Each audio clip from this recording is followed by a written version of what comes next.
What up, Buzz? You tapped in? Okay, Goose, you tapped in too? All right, Chicago, y'all tapped in? All right, boys, let's crack 'em. Feel like Mike in the fourth with the ball in my hands and I'm taking a shot. I'm the king in the madhouse on Madison, whether I make it or not. Now the crowd going crazy, they watching the play and I'm watching the clock. Got my shot in the air and the buzzer go off and I'm watching it drop. This team did things. MJ shot City 6 rings. D-Rose too big, too fast, too strong. History, and we good on that. Put Jilla on the track and we good on wax. 3, 2, 1. Everybody say Bulls on tap. Bulls on tap. Our city pretty and gritty. Benny the bull in the crowd getting hyper and litty. Me, I'm so drippy, it's slippery. Nothing offends me. Banners on banners, we winners. We got the stats in the news. Go and subscribe. Hang out with Buzzy and Goose. Tapping with us, we the truth. Jilla just murdered the booth.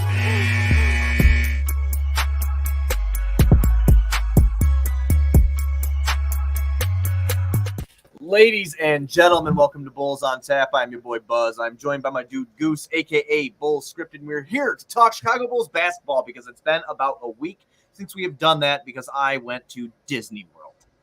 I apologize. I brought the computer. I had every intention on doing episodes. It just didn't work out in the way that I thought it would. Before we get into this one, be sure to go on TapSportsNet.com for all your Chicago sports literature and podcasting needs. Following us on Twitter at BullsOnTap, at OnTapSportsNet. Following Goose at Bulls Scripted, me at BuzzOnTap. Anywhere you can listen to podcasts, you can listen to us. 5-star rating and review because that's cool and tough. If you are a betting person, go to BetRivers.com. Use promo code ONTAP. They will match up to $250 of your first deposit. So if you deposit $250, they will too. That's $500 in your pocket. That's a gift from Goose to you, really. He did that just for you. So go to BetRivers.com, promo code ONTAP. They will match up to $250 of your first deposit. If you are watching on Facebook or Twitter, please go over to YouTube, subscribe to the OnTap Sportsnet YouTube channel, and hop in the comments section with us so we can bullshit about Bulls basketball. Now that mouthful is over, I missed you, my man. I missed you. I missed you too, and I'm very glad to see your beautiful face after almost a full week here. I am a little disappointed that I didn't get to record from the Mermaid Room by association, but given how late some of those games ran, that Clippers game into overtime, and then just the fact that we really didn't want to talk about the Miami game right after the fact anyway, because probably would have got a little bit of Joe Cowley-esque comments coming out of my mouth. Oh my God! There, yeah, no, that wasn't a good feeling. No. And unfortunately, the Bulls did what everybody hates to see happen, and that was prove Joe Cowley correct, that Bulls aren't on the same page as the Heat, and Billy Donovan said as much after the game. So, yeah, so I do want to touch on the Little Mermaid Room thing. Ron Luce, love you, buddy. Love you very much. And I agree with you. That was something, not a good something. If you guys want to see Ron Luce's beautiful face, he will be going live around 7 o'clock with Cubs on Tap tonight. So we are live here on Twitter right now. Facebook. Wait, you just gave a Cubs plug? I got you. Ron's my guy. I would die for Ron Luce. You're a Cubs guy too. I love. You've never given me a Cubs plug. That's very, and I won't. I know. But I'm surprised you didn't like. I threw up a little in my mouth. Okay. You did a really good job. Hey, Ron's still my guy, and I got to plug my guy. I got to plug our brand that we built for these years together. So, yes, if you're a Cub fan, check out Cubs on Tap tonight. But, yeah, so the Little Mermaid Room was different than I expected. And what I mean by that is when I got the girls to bed, there was nowhere to record unless I went outside, and we were next to a pool. So it was, like, loud. And I couldn't record in the hotel room unless I went in, like, the bathroom. Because it was just wasn't very spacious is what I'm getting at. It was not very spacious in there. So it was a Little Mermaid Room. It really was a Little Mermaid Room. They a nice room, just not a ton of room though. That was the problem. And they gave us 2 double beds. The beds that like the big beds, they were not there. So basically what I did was I rearranged the whole hotel room and made a mega bed. And that was, yeah. So, again, there was, like, nowhere to record to be able to get to this, but I was able to watch the games, which was nice. There was only the L.A. game. I saw the whole thing. The Miami game, I got in there in the second quarters when we made it back from the Magic Kingdom. So that was kind of in and out, getting the kids ready because they were melting because, obviously a long day. But I want to get into the L.A. game for sure because I know we missed it. And this isn't a post game. This is just us talking. the fact that they won that, I'm stoked on that still. I'm sorry. They fucking played hard, and I know a lot of people are dogging them because LA's not up to full strength. Neither are we, Buzz. I know. But still, like they really fought hard to come back and get that victory, and I got to give credit where credit's due there. No, they didn't lose the fight, despite the fact that game felt like it was out of reach in the fourth there. We did not see Paul George in overtime. I believe the Clippers were on the first game of a back-to-back. So obviously advantage Bulls there. But after he fouled DeMar on that final possession, we did not see Paul George again. And that was a comeback for the ages. I mean, that had me back in the rose-tinted glasses stage of my Bulls fandom for about an hour there. Yeah. DeMar drops a 50-piece, come out in overtime, took that pretty handily, looked solid after we woke up and decided to play the game there. And we never woke up in the Miami game. Can I ask you, do you think that was DeMar's best game of the season? I know we've had a ton of fun ones with him. I mean, this was a season high, 50 points for him, scoring wise, season high, right?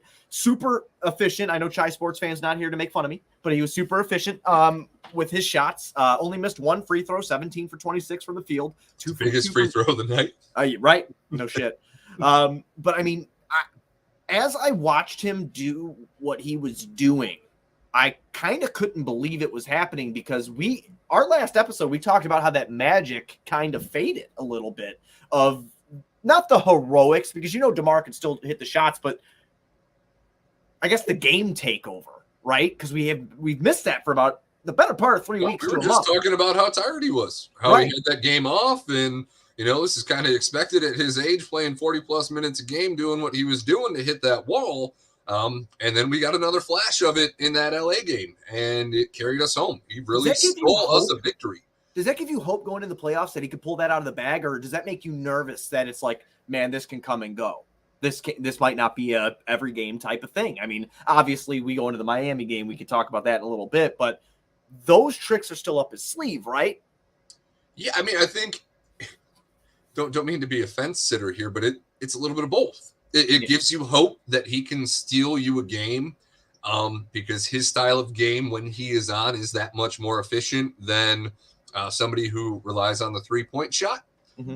And we saw that with Milwaukee last year with Middleton and Giannis. That mid-range and in-game being so consistent is really what gave them a leg up. Mm-hmm. So having that in our back pocket, and if Zoe actually comes back, which at this point we're supposed to get an update tomorrow from what you were telling me before we hopped on here.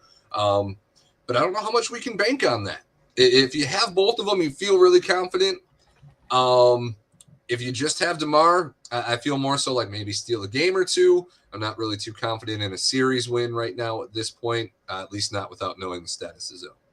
Right, yeah, and it's interesting you bring that up because I was just getting everything pulled up on Zoe here.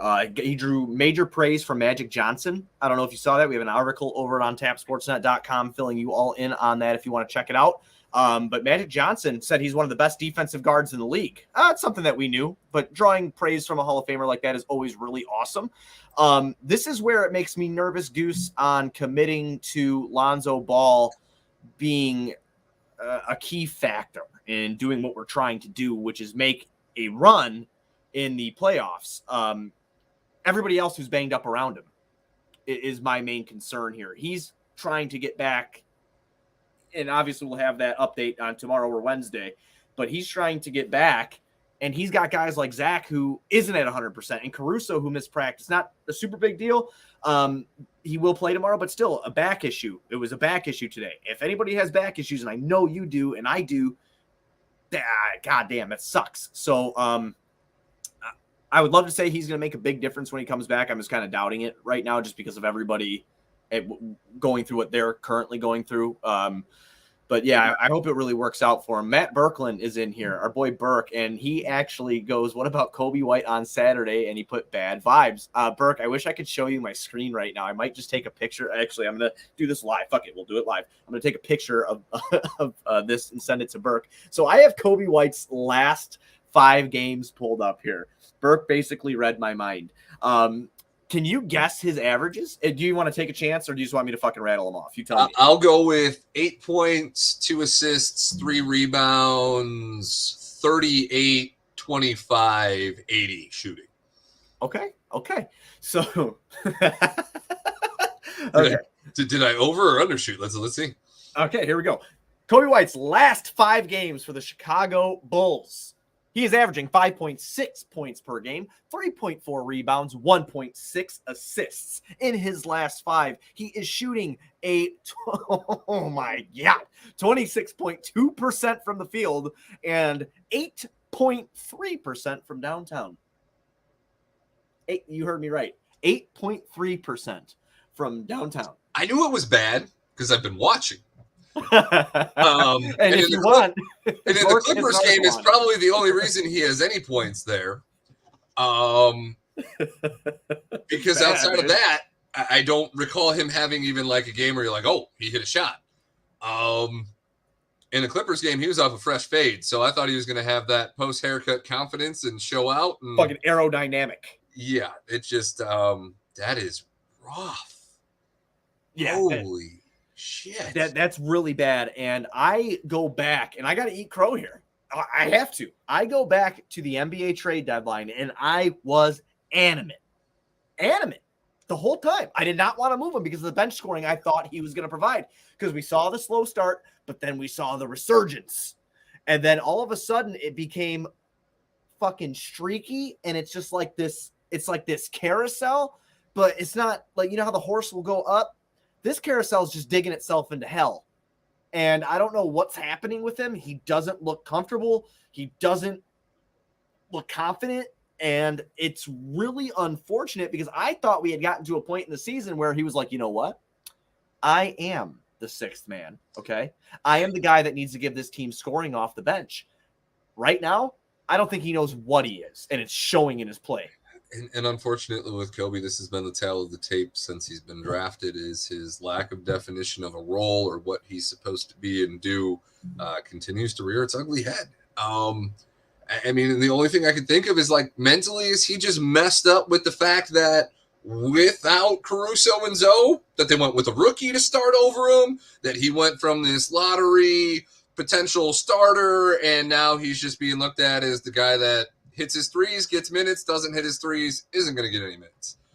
And is he feeling the clamps of that? Like, because in his postgame, he pretty much said they're good shots. They're shots Billy wants me to take. The issue would be if I'm not taking these shots. And it's the truth, because it's the only reason you're on the floor is to take those shots and to be there as a spacer. But when teams are no longer going to honor you as a spacer and they're going to double off of you, the defense that you bring is really just not doing anything for this team. And it's really hard to watch. Yeah, and Burke actually just put a really good point in here. So I have to actually shout out a guy. I saw this, and Burke is the one who just brought it up as well. This dude named Pat, the designer, put this on Twitter. That's where I saw it. I was not able to watch the post-game press conferences. As Berkland just pointed out here, Kobe White, I'm just putting Berkland's fucking comment up on the screen. It's fucking, he's 100% right.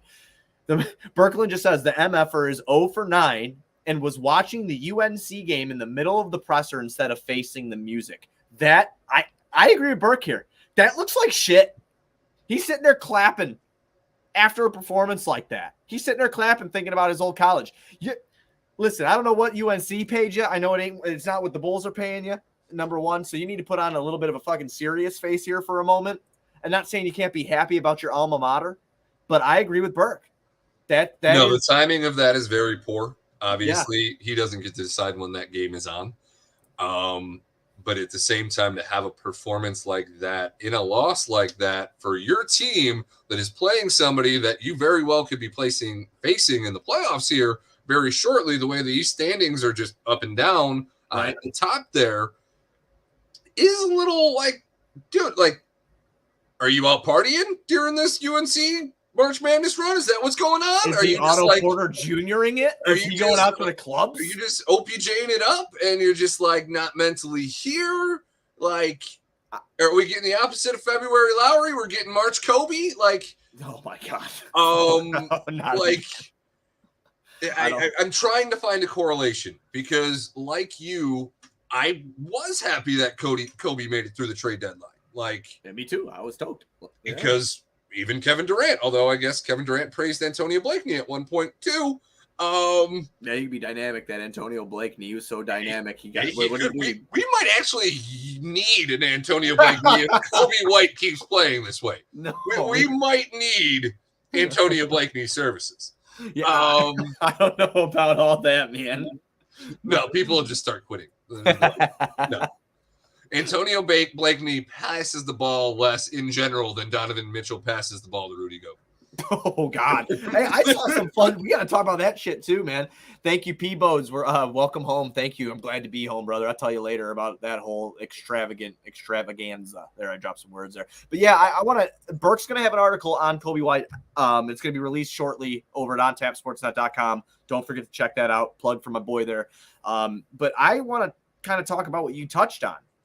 I do think it's a mental aspect because even what Burke just put in the chat about him – going hard for the UNC game. And then you had talking about, man, am I going to have fucking minutes in this rotation once Lonzo Ball gets back? Am I going to have minutes? It kind of looks like that's in the back of his mind and he's blocking that. It's real. It's realistic, but he's blocking that negative energy out of his mind by, paying attention to other things like North Carolina basketball instead of, like Burke said, facing the music here. Like he is looking, if Zoe does return, and he's playing this way, and the one thing that we have that he does good, that he was doing good, what he was doing well was scoring. Now he's not doing that. Because isn't he still shooting despite this stretch? Isn't he still like 38% from three on the year? What is he on the year? Yeah, I'm pretty sure he's still. I'll check right now. Hovering around that kind of elite tier, which is baffling given the struggles he's had. Yeah, it's actually you're 100% right. So in the 2021-2022 NBA season, Kobe White is averaging 12.6 points per game. And if you know how he started off, that's a fucking jump in itself. I'm serious. I mean, we can all sit here and talk about his first 2-3 weeks of him getting minutes and how terrible it was until he kind of woke up and had that stretch of amazing basketball that he played. But 12.6 points per game, 3 boards, 3 assists in 58 games this season. He is shooting 43% from the field, which we can kind of figure that. He's not gonna shoot fucking 50%. 80% of his shots are coming from 3-point line. Right. So and he's still shooting 37.4% from downtown. So this shows that he was actually doing well at one point. And he had to be doing exceptionally well at one point to have anything like that in there. Because look at the numbers. Because like you said, we can tell everybody what he shoots and how he does it. So he shoots 10.6 field goals a game, 5.8 of which are 3-pointers. They're from downtown. So that's more than half of his shots are coming from behind the 3-point line. So at one point, he was on fire. Like, he was literally doing some things that were like... If I went through my tweets, the amount of tweets that I have praising Kobe for timely fourth quarter threes from somebody doubling onto DeMar and leaving him open, the amount of games that he's kept us in and kept us relevant is baffling. And like people just said, 13 points. Like, we haven't seen 13 points from Kobe in what? I could literally grab it. I could literally grab it right now. So, to see that he's still averaging this, despite what we've watched and like what you feel watching it's mind blowing. And March 24th against the New Orleans Pelicans in 29 minutes of a game out.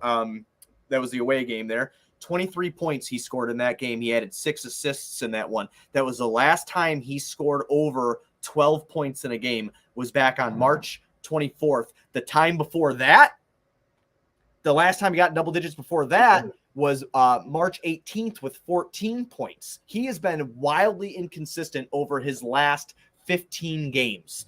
I could rattle off. He had his last 15 games, 3 points, 19 points, 8, 9, 13, 12, 14, 2, 5, 23, 0, 6, 9, 11, and 2. So his last 15 games, he's averaging 9.1 points per game, 3 boards, 3 assists. He is shooting 36% from the field, and he is shooting 27.5% from downtown his last 15 games. That is abysmal. That is horrible. Yeah. So that's absolutely insane. How you watched a dynamic shift of where he was at to where he is now. And I'm not sure what caused it. I don't know. Once again, Burke up in the chat, I agree with him. Instead of watching a game, he should be in the gym going for an extra shoot around. I agree. I don't know if that's going to help him. I don't know what helps Kobe White. But I do agree. If that was me, I'd be trying to work on my craft because I don't want to, like, this is the first team that he has had in the NBA that is ready to do something here. And really, because I don't care. Like, if it's not going to be a championship, I think you and I can both say, and everybody in this chat, I don't think the Bulls are winning the championship right now. There's been too many trials and tribulations this season. I was talking shit earlier, thinking they can get there. I don't know. I don't think that happens right now. A lot of obstacles that were in the way. But for guys like Zach LaVine and Kobe White that made it through the Garpax era of leaving and made it to this moment, I wouldn't be doing what he was doing either. And I have to agree with Berkland. No, the way that you just framed that, to have come from the teams that you were on in the previous years and to still be wearing that jersey, unlike most of the guys that have been traded or let go, you should be more focused in right now. This is the playoff stretch. It may not count as playoff games, but this is the playoff stretch. You're supposed to be playing playoff caliber basketball. Oh, yeah. You're supposed to be getting hot. The Celtics are getting hot. Well, especially in the Eastern Conference, that is so, cutthroat over here. It's cutthroat. You can't, there's not like, oh, this guy's going to sit because we know. Like, people are still improving their seeding. Like, it's not a joke. They're still trying to fucking make some stuff happen here. They can be clinched, but they're trying to improve their seeding. Like, the play-in is locked in. But it's not like those players are going to stop fucking playing. Kevin Durant's not going to be sitting. They want to improve the seeding. So, I mean, and that's a real thing. So this is not a walk in the park by any means necessary for the Chicago Bulls right now. They got to get their shit together. And you'd think, again, these guys would be taking it seriously. I know we spent a lot of time on Kobe White, but I really think he was an integral part of success for us. Oh, no, he is. Without Zoe's volume 3-point shooting, you need Ayo and Kobe to make up for what Zoe does in one. And Ayo has been doing his job there, being the two-way player that he is and being consistent in what he does for the most part. Scoring more than Kobe in the last 5 games, surely. It's just, I don't know. I mean, I guess if we want to shift to something positive, we can talk about how Pat's played. I just typed it in. Yeah, I just typed it in. So, yeah, let's talk about the positivity of Patrick Williams being too honest for his own good. Let's start with that, about him being late to shoot around and telling the press about that and how DeMar DeRozan was like, no, shut the fuck up, man. You know what I mean? Like, just shut up. And he felt like, but you know what I loved about that moment? He felt genuinely bad about it. Like, he told the press about it. You know, it was on his mind. Like, oh man, I'm going to get a fine. I missed practice. I let my teammates down. And what does he do the next game? He comes out and he does some shit. He does some shit. His last 2 games, fuck it. I'll even say back to the Washington game. His last 3 games. He has shown some things that I've been calling for a long time out of him. I know he just returned, but I'm going back to his rookie season. He can move without the ball. He can go either way with the ball. He could spot up, shoot, and he could put bitches on a poster. He's got it. Poster he had other night. Somebody got full hand on the ball, and he still shoved it through. He still put it in. It's all up here in the mind with Pat. The being timid, the, oh, it's not my team, or, oh, it's that. No. He needs to get to a point, which I think he's starting to get to, and realizing this is what I need to do. This is how I need to do it. This is how I need to believe in myself to get the job done. And do you think there's any correlation to Billy dropping the gauntlet? I 100%. He has to earn his minutes. A lot of people hate on Billy, but that's I give Billy 100% credit for that. Billy did put it on the table. It's like, if you're going to go out there and do nothing, what, like, it's like a Kobe White situation. If you're just going to stand there and do nothing, what the fuck am I playing you for? I'll play a dog like Javonte Green in your spot. Because you know what Javonte's going to give you. Right. Limited skill sets and all. So, I mean, that's a real thing, I think, that happened to Patrick Williams, where he's like, wow. Like, I don't think that he took it for granted. I think maybe Pat thought it was going to come to him. more than it did. But like he thought his minutes restriction was just his minutes restriction, and that as soon as that was gone, like it was just going to be. Yeah, right. I'm going out there and I'm doing what I got to do. As soon as Billy made that clear, and it was like, no. You actually have to show me something now that you're back to give me the confidence to do that. And that Clippers game without Pat in that fourth quarter and in overtime, that was huge. Arguably, I mean, God, it's hard to say. He was the most important player on the fucking floor when you have DeMar DeRozan dropping a 50-piece in that game. But, I mean, honestly, he kind of was. You get that from DeMar. Right. What Pat added in those moments is what has been missing in these moments. Consistency in anything from somebody else not named DeMar DeRozan in the fourth quarter. Yes. And Pat gave that to you, both in the fourth and in overtime. And what we saw it defensively and on the boards as well. He's actually being aggressive on the boards. Like, holy shit.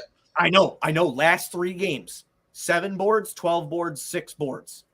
Again, that is very huge for what we're trying to do, because when he gets a board, he can lead a break. He can get the ball out to whoever wants to control, but he can bring the ball up the floor too. And that was a big thing, especially in the Clippers game, Goose, because he kind of took a little bit of pressure off DeMar for a minute and took a little bit of pressure off of Zach. And that is something that needs to click into his head to go forward for him to take that step where I'm not like, fuck, give me Jeremy Grant.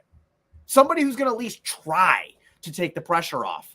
To stop this ISO ball nonsense. When it isn't working for those two, someone needs to help them. I thought it would be Vooch. And Vooch has his moments, but for some reason, the Bulls don't like to play inside. They don't. And then they don't like to move without the ball. When they do, they're a different team. But Patrick Williams showed me some things in the last 3 games that if he can keep it up, I'm pretty optimistic of what the Bulls can do with the last 4 or 5 games they have left in the regular season. I really am. No, Pat definitely has been the silver lining in that Miami loss, just because he gave a really good effort in that game as well. Came out aggressive early, kind of had the Bulls flirting around with hanging around in that game until it got kind of late and just got out of hand. Yeah. So no, I think Pat's ability and finally showing us the things that most of us thought he was capable of and could do, as long as he continues to improve on this stretch and this confidence gets built, you can build him up the next 5 games here before the playoffs. I think that's an underrated aspect that not a lot of teams, A, have a lot of film for, or B, are really going to be preparing for, as much as it's obvious you need to stop DeMar and you need to stop Zach. Right. If Pat can start to step up here and, take over some of that scoring that we're not getting off of the bench, it helps the team all around. Right, I 100% agree with that. Now, there was something fun that you brought up earlier about Donovan Mitchell not, freezing Rudy Gobert out. I don't know if you saw this. I saw a little piece of this while I was on vacation. Casey Johnson said they were looking at players maybe possibly like that, not that they were interested. Not that they were like going to go full balls to the wall after them. But there was a couple names that popped up in Rudy Gobert and Deandre Ayton. As you know, Deandre Ayton, the Phoenix Suns, did not come to a deal. The marriage between Rudy Gobert and Utah has been, I think, less than desirable ever since he kind of made a joke about COVID and touched everything. And I felt like that was kind of the down. Well, do you remember that interview where he just went and he touched everything? Yeah. And then he fucking walked out. And then, like, literally, what was it, a day later? It was just like, breaking news. The world is ending. Yeah, the world's ending. So, fuck you, Rudy Gobert. Thanks, Rudy. You dick. But yeah, touch the microphone, you asshole. I know I blame him wholeheartedly for the whole thing. Anyway, but they were kind of talking about that, and I was just kind of yeah, exactly. Ron just put in the fucking chat. Then he got COVID, and the season just shuts down right after it, as well as the world. Unfortunately, we lived through that. I just want to ask you, which one, for shits and giggles? I mean, of the two, I'm taking DeAndre Ayton. 100%. Me too. Okay. All right. You're right. That's not a question to me. You would be mad about Gobert, though, right? Oh God! Oh wow! I didn't see that coming from you. You love defense you love a defensive guy in the middle. I want a defensive guy in the middle, but I don't think that being that one. I don't think that's what has it done for the Jazz? Does just magically coming out of Utah, Gobert is now going to be a better defensive player of the year candidate? Like, But don't you feel like that's what they're missing? I mean, Ayton brings that and scoring. So I get it. I was surprised you sighed because I think that Rudy kind of, while I'm not sure how he would operate within the offense, I know what he would do. Rudy pick and roll, fantastic. I just don't know how he would work operating in the same space of like a DeMar DeRozan or somebody like that. Well, yeah, so that's kind of my thinking here is you have somebody in Vucevic who can score from everywhere on the floor. His 3-point percentage has sucked this year, and it's up and down, and it sucks, and it hurts to watch.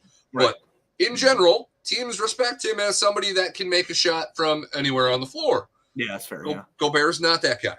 So if we're not having success with Vooch, and obviously our issues are somewhat defensive, but we don't have Lonzo, I just don't think that trading Vooch to match salary and throwing other things in there to get Gobert. I've seen people suggesting trading Levine in Vooch for Gobert, and I about fucking jumped out my window. Luckily, I only live in a one-story house. Did that happen? What? Someone said trade Vooch and Levine for Gobert? Yes. Get the fuck out of here. Are you Go on Bulls Twitter. I promise you it's there. I'm not going to. I don't want to because I don't want to get in the mud tonight. I really don't. I had a long day. I literally went on my lunch break. I was on Twitter for less than a minute, and I saw Vooch, Zach, and Kobe for Gobert and Jordan Clarkson. And that'll make us just instantly fucking better, won't it? That's really dumb, actually. Because Zach and Jordan Clarkson are comparable, and Gobert solves all of our other issues. So, wow, I would have never thought to give Jordan Clarkson the keys to a fucking franchise before, but hey, we have DeRozan now. It's his team. So at 32, 33 years old, yes, absolutely. Yes. That's fucking nuts to me. I don't like shitting on people's takes, but that's a bad one. I don't like that one at all. I'm not on the Rudy Gobert train. I don't think I ever will be. That's definitely fair. Maybe I'm uneducated in that sense, but I just don't want Rudy Gobert on my team. Okay, that's fair. I mean, I'm looking at their stats comparably right now.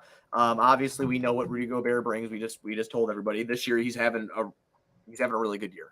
He's averaging 15.3 points per game, 14.7 boards, and 2.1 blocks per game on a 73% true shooting percentage. That's great. And that's without Donovan passing him the ball. Right. He lives in the paint. Obviously, that's what he does. Very high shooting percentages, especially true shooting percentage because of that. Then we have Deandre Ayton. You look at Deandre Ayton, he's averaging 17.1 points per game, 10.2 boards, 1.4 assists per game. His last 5 games not doing great in the blocks. He is good defensively. He can move, but he's not even averaging a block a game. But he can stretch the floor. Do you think he's legitimately going to be available, or do you think they're waiting to see how this season plays out in terms of their championship hopes to see whether or not they lock that in? Are you talking about who are you talking about? Ayton. Oh, Ayton over in Phoenix? Yeah, I think that they kind of they look at how this goes. That's how I think it's going to go this year. They're going to see he's a restricted free agent. They had no reason to throw him the bag, not knowing how this season plays out. They have a right to match, my friend, and that's why everybody threw a huge fit about him not re-signing. They're like, "Oh my God, he's leaving." Listen, restricted free agency can get scary. We've seen that firsthand when Sacramento put in their claim for Zach all those years ago, but. This is the thing here. Restricted free agency gives that team that drafted you or whatever team you're on with that contract to match those rights or to match that contract to keep you there.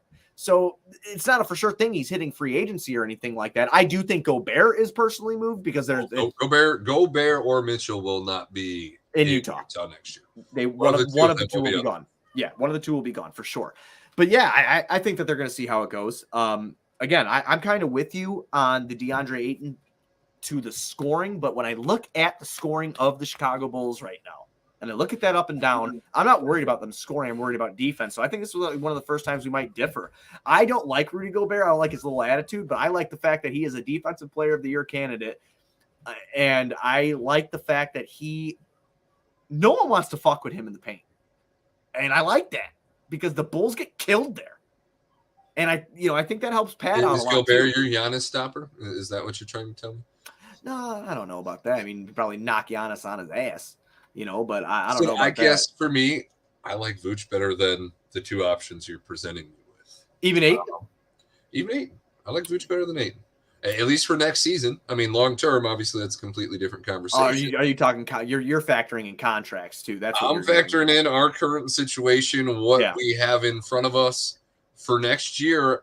I don't think unless you're moving a Zach or a DeMar with Vooch to get somebody that's in that top 5, top 10 of the NBA, that you're really making that much of an improvement over Vucevic. In terms of centers with double-doubles, he's in the top 5. Well, in terms of guys that can do everything, he's in the top 5. Like, Vooch is a great center.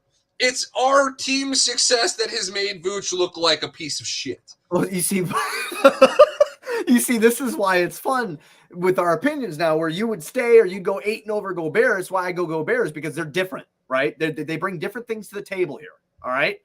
Vooch, though he has a 54% true shooting percentage compared to Ayton's 65%, he's averaging more points. He's grabbed more boards. He's got more assists. He's got just as many blocks. That's the truth. That is the truth. So I'm surprised you still picked him over Ayton because of him being younger, but I understand the contract situations, the money the Bulls are going to have to play with a certain Nikola Jokic maybe being available. Who knows? I'm not sure, but yeah, I don't know what they do, but I just thought it was kind of fun to talk about. You know, who would you rather have or what would make the team better? And I kind of want a defensive anchor because we can't stop shit. Well, you know what makes this team better? Lonzo Ball. I know. Lonzo Ball is the savior. And I mean, I don't think that people look at the Boston Celtics. The first half of the season, they were shit. They were struggling. You make a move for somebody like Derek White, who can play great point of attack defense, can hit the three, keeps everybody involved, keeps everybody happy. The Celtics haven't lost what are they like? They don't 6 games. They don't. No, yeah. Break. They don't lose anymore. They don't lose anymore. A volume 3-point shooter that can hit 40+% of his shots, that can play elite point of attack defense, is not somebody that can be replaced. Not by Ayo's emergence, not by Kobe being streaky enough to steal you some games at certain parts of the year. It does not make up for Lonzo Ball. The things that Lonzo fixes for this team makes Vooch's deficiencies defensively a little less minor. And really, I genuinely believe that Lonzo's injury has been the worst thing that happened to us all year. Yeah, and that's definitely a fair take. To your Boston comment real quick, they've lost 4 games since the break. That's it. I think the Bulls have won like 6 since the break. Boston's only lost 4. Yeah, we flip-flopped. Yeah, 100%. And we got them on Wednesday off a back-to-back. After we play tomorrow night, I'll be in attendance with my buddy Juice against the defending champ Milwaukee Bucks tomorrow night. So the Bulls have some shit coming up, man. They got some shit. The Bulls are back to having the toughest schedule to finish the season. God, and it's brutal. It's brutal. So we are going to play Milwaukee, and of course, the basketball gods had to put us on ESPN against Milwaukee again. TNT. Like, why can't we go back to TNT? We need some TNT Bulls fucking magic right now. Because God hates me. I've told you this on the show a million times. That's the truth. That's why he does this. That's why he delayed my flight, and that's why he put the Bulls on against Milwaukee on ESPN. But we have Milwaukee on Tuesday, okay? On Wednesday, we have Boston, both at home. Friday, I'll be at the game again. I get to see LaMelo Ball in person for the first time. I'm very excited. Against Charlotte on Friday. And then we end the regular season. They finally gave us the time today, 7:30 on Sunday night against Minnesota, who is playing some fucking basketball over there. No, Karl Anthony Towns has got a mean streak to him now. Patrick Beverley unlocked whatever was inside of Cat. And I know people look at Patrick Beverley like just a role player and whatever. Give him a blank check and just tell him, pay yourself what you want. Do it off the books if you have to, so it doesn't affect the salary cap. Because whatever Patrick Beverley did to Karl Anthony Towns is unfucking believable. He put some Chicago in that kid. And he's fucking mean now. And I like it. I hate it for me. You saw him jarring at LeBron. Everybody. This is not the same man that we've seen previously. No. He got a taste of winning, and Patrick Beverley is behind him, and there's no stopping that man now. I'll tell you what. A lot of people ripped on that fucking roster. They said it wasn't going to work with D'Lo, with and then Anthony Edwards coming over because Anthony Edwards I got to watch him in person this year, and I'm fucking so blessed for that, having these tickets, because I swear to God he's gonna be the best player in the NBA in like 2 years. I don't see maybe 2-3 years. I don't care about Durant being there. The best interview in the NBA. Oh yeah, he's a fucking hysterical already, absolutely. But I mean, this dude is something else. But this is going to be a really hard game for the Bulls. These last 4 games are going to be extremely, extremely difficult. And going into the fucking playoffs, this could be a morale killer, or this could be, like you pointed out earlier, the time to get hot and a rocket ship being strapped to your back. The Bulls are in charge of their destiny. It is crazy how different it is if you steal a couple of these games against these teams that everybody's saying you can't beat. You give yourself that confidence going into the playoffs. You change the narrative that quickly. The Clippers game, we're back on a positive. We're riding that. Yeah. Our 50 piece, convincing overtime win, despite the fact that PG didn't play in overtime. And then you have the Miami game, and you're like, oh, shit, back to reality. No, we're not ready. Can't do it. Not good. And this is the chance. With this opportunity at hand, they got to steal a couple games. They got to get the confidence going, because going into a playoff series with this kind of momentum is you're going to get swept. You might steal a game and you're going home. 1, 2, 3, Cancun. God damn. So it's funny because as we look at the teams, the Milwaukee, Boston, Charlotte, and Minnesota, okay, you've got Charlotte and Brooklyn locked into the play-in. They cannot be caught. Okay, this playoff thing is set now. It's set. Bulls could still fall into the play-in. Okay, that's not over yet. If they lose these last 4 games in a row, please no. That's where they're going. No. I don't want to go there. So with that being said, you're going to play against a Charlotte team who's fighting to improve seeding. Okay, because it's true. That's what they're going to try to do. You're going to be playing against a Boston team that is only 2 games behind of the number 1 seed in the Eastern Conference to Miami. You're playing against Milwaukee, who's only 2.5 games out of the number 1 seed. So unless these teams want to dictate their seeds and just fucking pull out and be like, fuck it, we're cool where we're at, they're going to come out and they're going to play hard, because that number 1 seed's up for grabs. That it is. See, but does anybody actually want the 1 seed? Because I don't know. But all signs still point to Brooklyn. But I guess after the play-in, they're not going to be at 8. Well, this is the thing here. Okay, whoever sees Brooklyn, they did a really great segment on this on ESPN today. I was watching on my phone on the plane. It's it's a new show or newer show I've never watched. It's called like This Just In or something like that. But they did like a great deep dive on Brooklyn's defense and how fucking terrible it is. And they were talking about Ben Simmons and like, I know he hasn't played in 10 months and all that stuff. And is he going to be ready? Because he's been ruled out for the play-in. He is not playing in the play-in now. And you and I don't know, but when we last talked about it, we were not under the assumption, but I guess we assumed that that's when he would be coming back near playoff time, maybe last 4 or 5 games of the regular season, get some experience under you with the new team real quick and ride in. But now he's not playing this play-in. Brooklyn's not nearly as scary. These guys can't get it together. And you can have, if Kevin Durant's dropping 55 fucking points and you're losing, I don't know what to tell you. But they do have full-time Kyrie, but that's not doing shit right now for them either. They're struggling a bit. Brooklyn lost some games that they needed to win. So I'm not really – they're another team that can pour on the points, but they can't stop you. That's the thing. Like, you look at Miami or you look at Milwaukee, you look at Boston and Philly. The top 4 teams, and of course I've just excluded the 5-seed Chicago Bulls here, but it's the truth.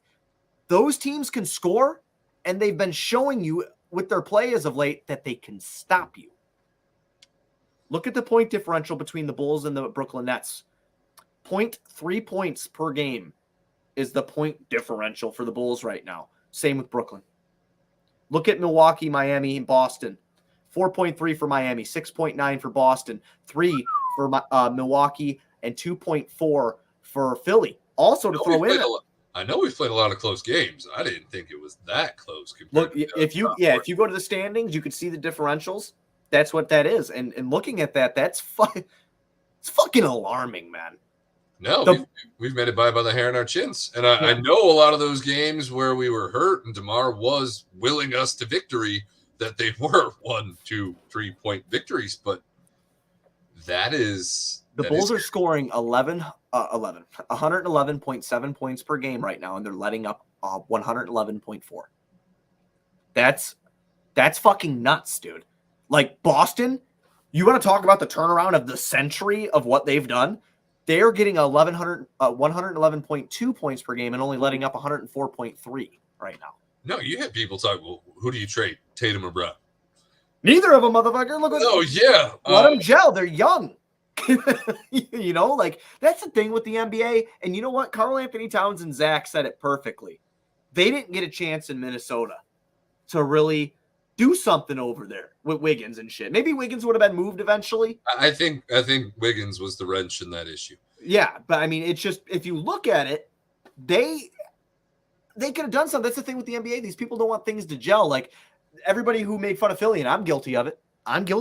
The trust the process shit. Like, Embiid will be gone. Fuck him. He ain't going to do shit. Markelle Fultz, Ben Simmons.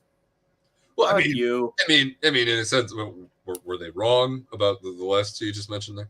Well, no, I just didn't realize that Joel Embiid was, because he was hurt so often. No, I didn't realize he'd become God. I did not think that in 2022 that we would be talking about him as an MVP and probably, one of the front runners for contenders in the NBA championship. I mean, it's just absolutely wild. I mean, like, the patience aspect with young teams is important. Where the Bulls are at right now, there's not a lot of patience that we can afford to have. You have we can argue about it, arguably your best player coming up on a contract year in Zach LaVine. You have an aging DeMar DeRozan. You have an aging Nikola Vucevic. But you surrounded them with younger guys, younger talent that are still here on the team that can contribute at a high level. Bulls are sitting in a good spot, but like with this currently constructed roster is why I was so animate at the trade deadline to do something to win. And I'm glad that I'm not the GM of this team, that Arturas and Mark are. Because after all the injuries piled on, it doesn't matter who you would have fucking got. That really derailed the season, I think, for us. And I don't know, again, if we were going to be championship contenders or not. But that's where we sit right now. Yeah, I guess, we won't have a post game tomorrow because I will be at the game. I usually don't go during the weekday, but we got hooked up with some really awesome tickets. I think I'm going to sit like the closest I've ever sat in my life. I've only sat in the 100 level one time in my life at the United Center. I'm a 300 level rat. That is where I belong. That's just where I've been my whole life. I've only been the 200 level twice, so I'm going to be close tomorrow. I'm excited. So we won't have a post game tomorrow, but we will have one on Wednesday. After the Bulls play Boston. So let's hope these next 2 days go real well. I don't really have much else. If you have anything you want to talk about, let's make it happen. No, I mean, I just hope that when we talk Wednesday, we're not still talking about a losing streak, that we steal at least one of these two games. I'm not confident in winning both, but I really, as fans, we really need to see this team come out swinging and take one from one of these teams that you could very well be playing in the first round of the playoffs. Absolutely, man. Absolutely. Everybody, thank you for joining us. I know we went a little early tonight. If you want to stay on the YouTube channel, subscribe. The Cubs show will be coming up here very shortly with Ron Luce, Juice, and those dudes. They'll be talking some Cubs baseball. So if you want to stick around for that, go ahead. They put on a great show over there, so check them out. Be sure you're going on tapsportsnet.com for all your Chicago sports literature and podcasting needs. Following us on Twitter at BullsOnTap, at OnTapSportsNet. Following Goose at BullScripted, me at BuzzOnTap. Anywhere you can listen to podcasts, you can listen to us, 5-star rating and review. You already know why, because that's cool and tough. Again, subscribe to the YouTube channel, OnTap Sportsnet YouTube channel. If you are a betting person, go to BetRivers.com. Use promo code ONTAP during your initial sign-up. They will match up to $250 of your first deposit using promo code ONTAP. That's Goose's gift to you. You'll have $500. I mean, who doesn't like free money? You like free money, Goose? I like free money. He likes free money. So please go do that. We'll be back on Wednesday after the Bulls take on the Boston Celtics, and God willing, a victory in one of these two games against Milwaukee and Boston. Let's go Bulls.